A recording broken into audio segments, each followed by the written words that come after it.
নমস্কার বন্ধুরা, সুস্মিতার রান্নাঘর স্লাইস অফ লাইফে আরও একবার আপনাদের সকলকে স্বাগত জানাই। খুবই লাইট একটা খাবারের রেসিপি, পুরো পরিবারের জন্য, যেটা কম সময়ে তৈরিও করে নিতে পারবেন, আবার দীর্ঘ সময় অবধি পেটও ভর্তি রাখবে। এরকমই একটা রেসিপি নিয়ে আজকের পর্বে হাজির হয়েছে। আজকের রান্নাটা করবার জন্য আমি এখানে নিয়েছি শ্যামা দানা, যেটাকে ইংলিশে বলা হয় লিটল মিলেট অথবা বার্নিয়ার্ড মিলেট। যে কোনো মুদি দোকানেই কিন্তু আপনারা এটা কিনতে পারবেন, এমনকি অনলাইনেও পেয়ে যাবেন। সাধারণত আমরা ব্রত বা উপবাসের সময় এটা খেয়ে থাকি, তবে সাদা ভাতের বদলে মাঝে মাঝে এরকম শ্যামা দানা বা ডালিয়া এগুলো ডায়েটে রাখলে অনেক বেশি উপকার পাবেন, কারণ এগুলো বডি ডিটক্স করতে সাহায্য করে। এর মধ্যে প্রচুর পরিমাণে থাকে ফাইবারস, বিভিন্ন ধরনের ভিটামিনস, মিনারেলস, যা হজম শক্তি বৃদ্ধি করে, পেটের বিভিন্ন ধরনের সমস্যা এবং কোষ্ঠকাঠিন্য দূর করে, ডায়াবেটিক ম্যানেজ করতে দারুণভাবে হেল্প করে, আর যেহেতু লাইট হয় ওয়েট লস করতেও কিন্তু ভীষণভাবে সাহায্য করে। এই রেসিপিটার জন্য আমি একটা বাটিতে মেজারিং কাপে মেপে নিয়ে নিলাম হাফ কাপ, মানে 125 ml শ্যামা দানা, বা যেটাকে শ্যামা রাইসও বলা হয়। জলে এগুলোকে ভিজিয়ে রাখবো, সেজন্য বাটিতে কিছুটা জল ঢেলে দিয়ে এগুলোকে ভিজিয়ে রাখছি। রান্নার আগে সবসময় জলে এগুলোকে একটু ভিজিয়ে রাখবেন বন্ধুরা, তাহলে গ্যাস অম্বল বা হজমের মতন কোনো সমস্যা হবে না। আধ ঘন্টার জন্য বাটিটাকে একটা সাইডে রেখে দিচ্ছি। এখানে ছোট এক টুকরো নিয়েছি তেঁতুলের পাল্পস, গরম জলে এখন এটাকে ভিজিয়ে রাখবো। খুব বেশি পরিমাণ তেঁতুল নেবেন না, তাহলে অতিরিক্ত বেশি টক হয়ে যাবে। এই রান্নাটার জন্য কিন্তু একদম অল্প করে তেঁতুল নিতে হবে। 15 মিনিট গরম জলে আমি এটাকে ভিজিয়ে রাখছি যাতে নরম হয়ে যায়। শ্যামা দানাগুলোকে পরিষ্কার জলে আবারও ধুয়ে নিয়ে ছাঁকনির মধ্যে রেখে দিয়েছিলাম। এখন এগুলোকে সেদ্ধ করে নেবো, সেজন্য একটা কড়াইয়ের মধ্যে ঢেলে নিলাম। এর মধ্যে দিয়ে দিচ্ছি গরম জল। হাফ কাপ শ্যামা দানা আমি নিয়েছি, সেই জন্য এর মধ্যে দিয়ে দিলাম বড় 1 কাপ, মানে মেজারিং কাপে মাপলে পরে এর পরিমাণটা হবে 550 ml জল। সেদ্ধ না হওয়া অবধি লো মিডিয়াম আঁচে রান্না করে নিচ্ছি। খুব বেশি সময় লাগে না সেদ্ধ হতে, আমার প্রায় 10 মিনিট মতন লেগেছে সেদ্ধ হতে। জলটাও দেখুন টেনে গেছে আর ভালোভাবে এগুলো সেদ্ধ হয়ে গেছে। এখন এই কড়াইটাকে আমি একটা সাইডে সরিয়ে রাখছি। 15 মিনিট গরম জলে তেঁতুল ভিজিয়ে রেখেছিলাম, দেখুন নরম হয়ে গেছে। এবার তেঁতুলের দানা আর পাল্পসগুলো বাদ দিয়ে দেব, সেজন্য তেঁতুলগুলোকে আমি চটকে নিচ্ছি।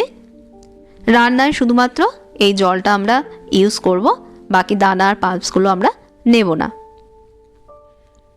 এখন একটা মশলা রেডি করে নেব, সেজন্য একটা ফ্রাইং প্যানের মধ্যে নিয়ে নিলাম 1 টেবিল স্পুন ছোলার ডাল, 1 টেবিল স্পুন বিউলির ডাল, 1 টেবিল স্পুন গোটা ধনে, হাফ টিস্পুন মেথি দানা, 1/4 টিস্পুন গোটা গোলমরিচ।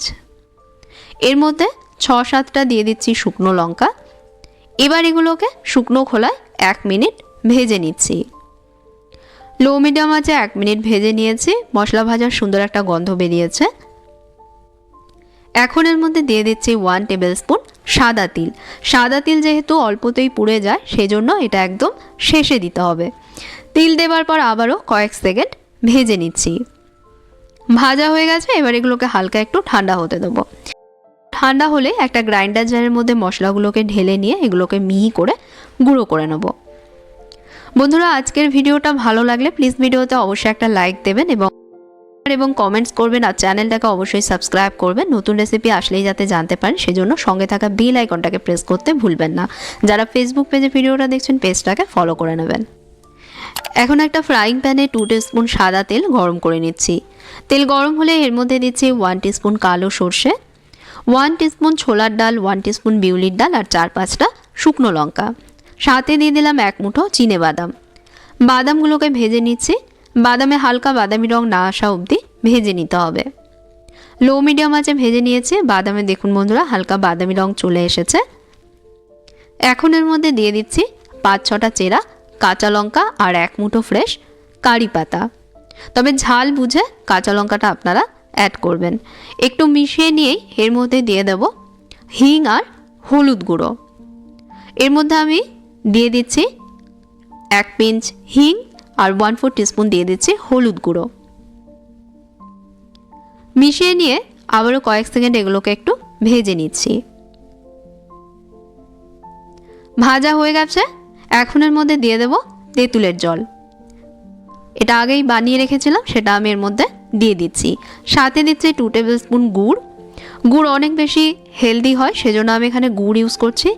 গুড় না থাকলে সেক্ষেত্রে আপনারা চিনি অ্যাড করতে পারেন। আর একটু গুড় দিলে কিন্তু বন্ধুরা টক ভাবটা সুন্দরভাবে ব্যালেন্স হবে আর এটা খেতেও অনেক ভালো লাগবে। তবে ঝাল, নুন, মিষ্টি এগুলো অবশ্যই নিজেদের স্বাদ অনুযায়ী আপনারা দেবেন। মিশিয়ে নিয়ে ফুটতে দেব এর থেকে তেল না ছাড়া অবধি। জল শুকিয়ে গিয়ে দেখুন বন্ধুরা তেল ছেড়ে দিয়েছে। এখন এর মধ্যে আগে থেকে সেদ্ধ করে রাখা শ্যামা রাইসগুলো দিয়ে দিচ্ছি। স্বাদ মতন দিয়ে দিচ্ছি নুন, নিজেদের স্বাদ অনুযায়ী নুন দেবেন। আগে থেকে বানিয়ে রাখা সেই মশলাটাও এবার এর মধ্যে দিয়ে দেবো। পুরো মশলাটা কিন্তু আমি এর মধ্যে দিচ্ছি না, আমি এর মধ্যে টোটাল 2 টেবিল স্পুন মশলা দিয়েছি। সব কিছুকে আবারও খুব ভালোভাবে মিশিয়ে নিতে হবে। ভালোভাবে মিশিয়ে নিলেই কিন্তু একদম রেডি শ্যামা রাইস দিয়ে south Indian style tamarind rice. আপনারা সকালের টিফিন অথবা লাঞ্চ বা ডিনারে এটা বানিয়ে নিতে পারেন।